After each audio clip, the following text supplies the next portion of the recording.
بسم اللہ الرحمن الرحیم الحمد للہ رب العالمین والصلاة والسلام علی سید الانبیاء والمرسلین۔ حضرت اسود علیہ الرحمہ فرماتے ہیں کہ رأیت عمر بن الخطاب رضی اللہ تعالی عنہ کہ میں نے حضرت سیدنا عمر فاروق اعظم عمر بن خطاب رضی اللہ تعالی عنہ کو دیکھا یرفع یدیہ فی اول تکبیرہ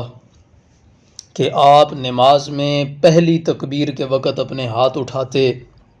ثم لا یعود، پھر اس کے بعد آپ رفع یدین نہیں کرتے تھے۔ شرح معانی الاثار کی یہ حدیث پاک جو حضرت اسود علیہ الرحمہ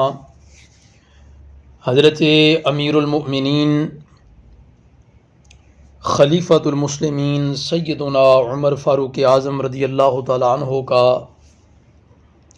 نماز کے اندر رفع یدین کا عمل بتا رہے ہیں کہ آپ صرف تکبیر اولیٰ کے وقت اپنے ہاتھوں کو کانوں کی طرف بلند کرتے اور اس کے علاوہ پوری نماز میں کہیں بھی آپ رفع یدین یعنی اپنے ہاتھوں کو نہیں اٹھاتے تھے، نہ رکوع میں آتے جاتے ہوئے اور نہ ہی ہر رکعت کے شروع میں، اور اسی طرح نہ ہی سجدے کے اندر۔ بڑی غور طلب بات ہے کہ سیدنا فاروق اعظم رضی اللہ تعالیٰ عنہ کے اس عمل سے جو بات ظاہر ہوتی ہے وہ یہ کہ رفع یدین صرف نماز کے شروع میں کیا جائے گا، اس لیے کہ یہ نہیں ہو سکتا کہ سیدنا فاروق اعظم رضی اللہ تعالیٰ عنہ حضور علیہ الصلوۃ والسلام کو کوئی عمل کرتے دیکھیں اور پھر اس کے خلاف اپنا طریقہ اپنائیں۔ اگر حضور علیہ الصلوۃ والسلام کو حضرت سیدنا عمر فاروق اعظم رضی اللہ تعالیٰ عنہ نے دیکھا ہوتا رفع یدین کرتے ہوئے رکوع میں آتے جاتے بھی اور ہر رکعت کے شروع میں بھی، تو پھر یقیناً آپ بھی کرتے۔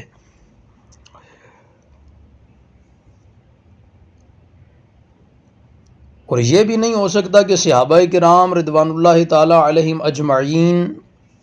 سیدنا عمر فاروق اعظم رضی اللہ تعالیٰ عنہ کو خلاف سنت عمل کرتے دیکھیں اور دیکھ کر کے خاموش رہیں۔ یعنی جہاں صحابہ کرام دو کرتے نہیں برداشت کر رہے اور جمعے کے خطبے میں ایک شخص کھڑا ہو گیا اور پوچھا کہ آپ نے یہ کرتے کا جو کپڑا ہے یہ ڈبل کیوں استعمال کیا آپ نے،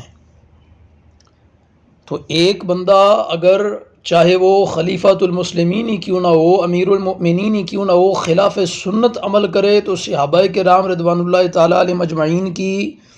تربیت یہ تھی کہ وہ فوراً روک دیتے تھے، کیونکہ وہ جانتے تھے کہ اللہ کے نبی علیہ الصلوۃ والسلام نے یہ بات ارشاد فرمائی ہے کہ جو اگر دیکھے کہ کام برا ہو رہا ہے تو اس کو فوراً روکے۔ تو صحابہ کرام رضوان اللہ تعالیٰ علیہ مجمعین کا سیدنا فاروق اعظم رضی اللہ تعالیٰ عنہ کے عمل پر خاموش رہنا، سکوت اختیار کرنا، ان کو اس بات سے منع نہ کرنا، یہ اس بات کی دلیل ہے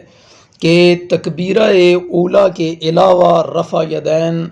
ہاتھوں کو اٹھانا، رکوع کے اندر آتے جاتے ہاتھوں کو اٹھانا ہر رکعت شروع کرنے سے پہلے، یہ بالیقین منسوخ ہو چکا۔ کیونکہ اگر یہ منسوخ نہ ہوا ہوتا اور حضور علیہ الصلوۃ والسلام نے ہمیشہ ایسے کیا ہوتا، اور صحابہ کرام رضوان اللہ تعالیٰ علیہ مجمعین کا ایک طریقہ یہ بھی تھا کہ صحابہ کرام رضوان اللہ تعالیٰ علیہ مجمعین نے ہر اس عمل میں سے جو حضور علیہ الصلوۃ والسلام نے اپنی زندگی مبارکہ کے اندر ان کو مختلف طریقوں سے سر انجام دیا، تو صحابہ کرام نے اس طریقے کو لیا جو حضور علیہ الصلوۃ والسلام کا آخری طریقہ تھا۔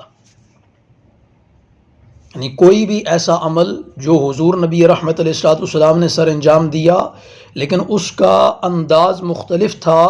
تو صحابہ کرام رضوان اللہ تعالیٰ علیہ مجمعین نے یہ قانون بنا لیا تھا، جس کو حضرت انس بن مالک رضی اللہ تعالیٰ عنہ بیان فرماتے ہیں کہ ہم اس عمل کو لیتے جو عمل حضور کا آخری عمل تھا۔ تو اس کا مطلب کیا ہوا کہ حضور نبی رحمت علیہ الصلوۃ والسلام کا جو آخری عمل تھا وہ یہی تھا کہ آپ نے رفع یدین نہیں کیا سوائے تکبیر اولیٰ کے، اور اگر حضور علیہ الصلوۃ والسلام نے آخر میں رفع یدین کیا ہوتا تو پھر حضرت سیدنا عمر فاروق اعظم رضی اللہ تعالیٰ عنہ اس انداز میں نماز نہ پڑھتے، اور اگر حضور علیہ الصلوۃ والسلام نے آخر عمر میں رفع یدین کیا ہوتا اور اسی پہ عمل چھوڑ کے گئے ہوتے، اور پھر حضرت سیدنا عمر فاروق اعظم رضی اللہ تعالیٰ عنہ ایسا عمل کرتے جو خلاف سنت ہوتا، تو پھر بالیقین صحابہ کرام ان کو روکتے بھی، ٹوکتے بھی، اور حضور علیہ الصلوۃ والسلام کی سنت بتاتے کہ حضور علیہ الصلوۃ والسلام کا یہ طریقہ نہیں تھا۔ آخر میں آپ نے رفع یدین کیا تھا، لہذا آپ بھی رفع یدین کریں تمام تر تکبیرات میں، رکوع میں آتے جاتے اور تمام تر رکعتوں میں۔ تو اللہ رب العزت ہمیں سمجھنے کی توفیق عطا فرمائے، اور خصوصاً بالخصوص ان لوگوں کے شر سے اللہ رب العزت محفوظ فرمائے جو لوگ ان احادیث کو لے کر کے کہ جو صحابہ کرام کسی زمانے میں تھوڑے وقت کے لیے، تھوڑے عرصے کے لیے حضور کی خدمت میں حاضر ہوئے، اور اس وقت حضور علیہ الصلوۃ والسلام رفع یدین کیا کرتے تھے، اور یہ پہلے کی باتیں ہیں، اور پھر وہ صحابہ کرام چند دن، چند ماہ، چند ہفتے رہ کے حضور کی خدمت میں تربیت لے کے اپنے علاقوں میں چلے گئے، ذرائع ابلاغ نہیں تھے، ذرائع روابط نہیں تھے، اور ان لوگوں نے اپنے علاقوں میں وہی عمل جاری کر دیا، تو اس کے اندر ایک حکمت ہے، اور وہ حکمت یہ ہے کہ رسول اللہ صلی اللہ تعالیٰ علیہ وآلہ وسلم سے جو عمل سرزد ہوا، اللہ رب العزت نے کسی نہ کسی انداز میں اپنے سونے محبوب کی سنت کو زندہ رکھا ہوا ہے۔ تو اب اس حکمت کو سمجھے بغیر اب خواہ مخواہ کا واویلا کیا جائے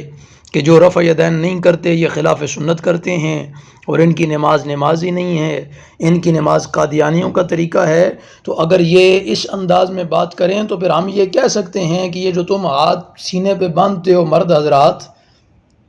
عورتوں کے لیے تو حکم کی سمجھ آتی ہے، لیکن یہ مردوں کا سینے پہ ہاتھ باندھنا، پھر ہم بھی یہ کہہ سکتے ہیں کہ یہ یہودیوں کا طریقہ ہے۔ اور رسول اللہ صلی اللہ تعالیٰ علیہ وآلہ وسلم کی واضح حدیث پاک ہے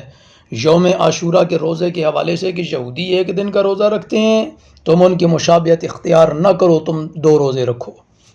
تو جب نماز کے اندر یا عبادت کے معاملات کے اندر جب یہودیوں کی مشابہت ہو رہی ہو تو پھر اس عمل کو چھوڑ دینا یہ اولا ہے، اس عمل کو چھوڑ دینا، ترک کر دینا یہ زیادہ بہتر ہے، اور حضور علیہ الصلوۃ والسلام کی یہودیوں کے ساتھ مشابہت اختیار نہ کرنے کا حکم دینے والی حدیث پاک ہمیں اس بات کی طرف ہماری توجہ اس بات کی طرف لے کے آ رہی ہے کہ ہم اس بات کی طرف جائیں کہ جو عمل یہودی کرتے ہیں پھر ہم وہ عمل نہ کریں۔ تو اللہ رب العزت ہمیں سمجھنے کی توفیق عطا فرمائے کہ خواہ مخواہ سادہ لوگوں کو الجھانے کی بجائے کہ ان کو آپ یہ اس الجھاؤ کا شکار کر کے اور ان کے اندر نفرت پیدا کریں ایک ایسے عمل سے جس عمل کو حضور علیہ الصلوۃ والسلام نے سر انجام دیا، جس عمل کو کبار صحابہ کرام نے سر انجام دیا، جس عمل کو حضور علیہ الصلوۃ والسلام کے خلفائے راشدین نے سر انجام دیا، اور پھر اس حدیث مبارکہ کو بھی دیکھیں کہ اللہ کے نبی علیہ الصلوۃ والسلام نے فرمایا میری سنت کو لازم پکڑ لو اور میرے خلفائے راشدین کی سنت کو لازم پکڑ لو۔ تو اس اعتبار سے بھی رفع یدین نہ کرنا یہ حضور کی سنت بھی بنی، حضور کے خلفائے راشدین کی سنت بھی بنی، یعنی ہر 2 اعتبار سے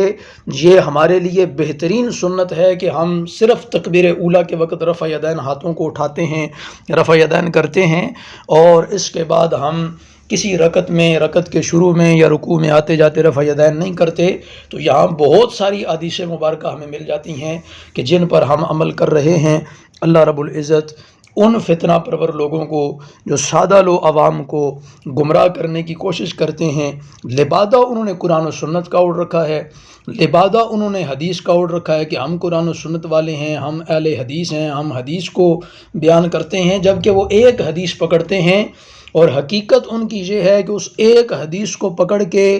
کئی حدیثوں کو، رسول اللہ صلی اللہ تعالیٰ علیہ وآلہ وسلم کے فرامین کو، حضور نبی رحمت علیہ الصلوۃ والسلام کے صحابہ کرام کے عمل کو، خلفائے راشدین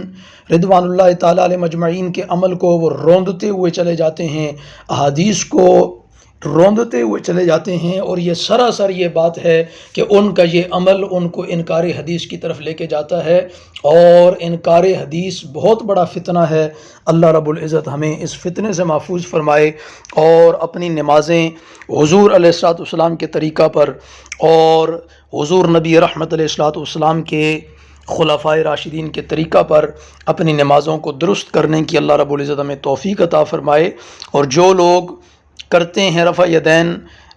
رکوع کے اندر آتے جاتے اور ہر رکعت کے شروع میں، تو ان کے ساتھ بھی ہمارا کوئی اتنا جان لیوا اختلاف نہیں ہے جس طرح ان لوگوں نے اپنی انا کا مسئلہ بنا لیا ہوا ہے۔ اور نہ ہی ہم اس قسم کی باتیں کرتے ہیں کہ وہ منافق ہوتے تھے اور وہ بت رکھتے تھے اپنی بغلوں کے نیچے، تو پھر اس وجہ سے حکم تھا، تو پھر وغیرہ وغیرہ۔ یہ باتیں بھی ان ہی لوگوں کی طرف سے پھیلائی جاتی ہیں تاکہ سادہ لو عوام کو اچھے سے بہتر انداز میں شکار کیا جا سکے۔ اللہ رب العزت ان کے تمام تر داؤ پہ جتنے بھی یہ قرآن و سنت کے خلاف کھیلتے ہیں، اللہ رب العزت امت مسلمہ کو سمجھنے کی توفیق عطا فرمائے اور ان کے شر سے اللہ رب العزت محفوظ فرمائے، اور اپنی نمازوں کے اندر اللہ رب العزت وہی طریقہ اپنانے کی جو بہتر طریقہ ہے، اولا طریقہ ہے، صحابہ کرام کا طریقہ ہے، خلفائے راشدین کا طریقہ ہے، کثیر صحابہ کرام اور خلفائے راشدین کا طریقہ ہے، اور رسول اللہ صلی اللہ تعالیٰ علیہ وآلہ وسلم کا آخری عمل بھی ہے۔ اور رفع یدین والا معاملہ چونکہ منسوخ بھی ہو چکا، تو اللہ رب العزت ہمیں اپنی نمازیں صحیح انداز میں ادا کرنے کی توفیق عطا فرمائے۔ وآخر دعوانا الحمد للہ رب العالمین۔